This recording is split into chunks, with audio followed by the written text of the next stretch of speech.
Welcome back, it's Sierra Nova here with Anime and Beyond, and today we're going to get into an anime review for It's Disgusting to Call This Love. So I'm going to be completely honest here, my favorite thing to watch is shonen anime. Occasionally I will mix it up like in this instance, so I figured I'd give this anime a try because the animation looked really good and I was in the mood for romance. Now bear with me if I don't pronounce the names right, but the two characters we care about happens to be Ichika and Ryo. Ichika is a 17-year-old high school student while Ryo is 27 and he's a womanizer. Ryo's charming, he's attractive, and he has no troubles at all pulling women. It gets to the point where it almost seems like he's bored of them, like he knows what to expect.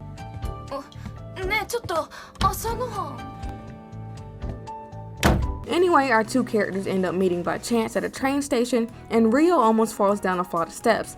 This is when Ichika steps in and she saves him. Later on, the two end up meeting that same day, and this is where we find out that Ichika is best friends with Ryo's sister, who's also in high school.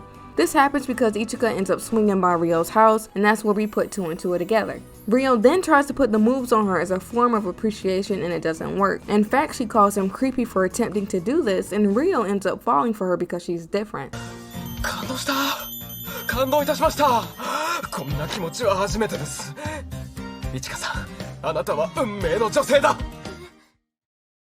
All in all, she doesn't have the same reaction that any other woman would, and I can honestly see why Ryo would find this intriguing, especially if he's not used to that type of behavior and he's used to pulling women easily.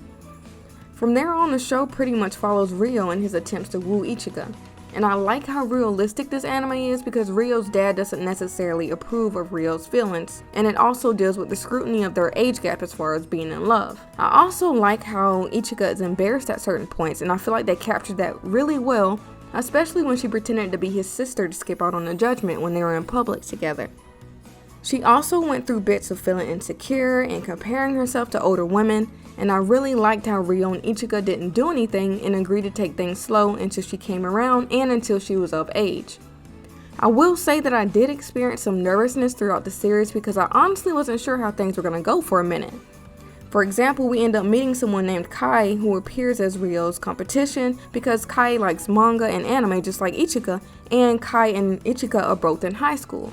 Not gonna lie, this is someone that I wouldn't have minded if Ichika ended up with because they do have the chemistry and Kai seems like an overall sweet character.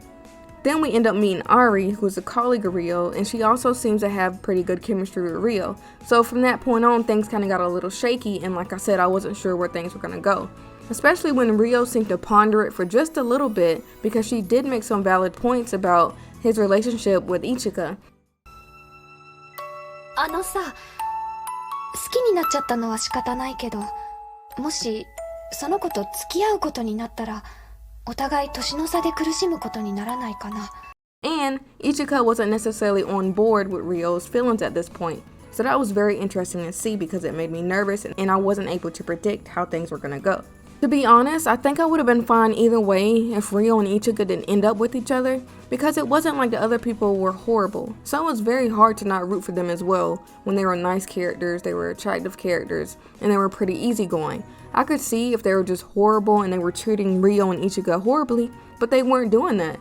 They were genuinely there for them and they genuinely cared about them. But then again, I did find myself really happy that Ichika eventually confessed to Ryo, so maybe that speaks more for itself.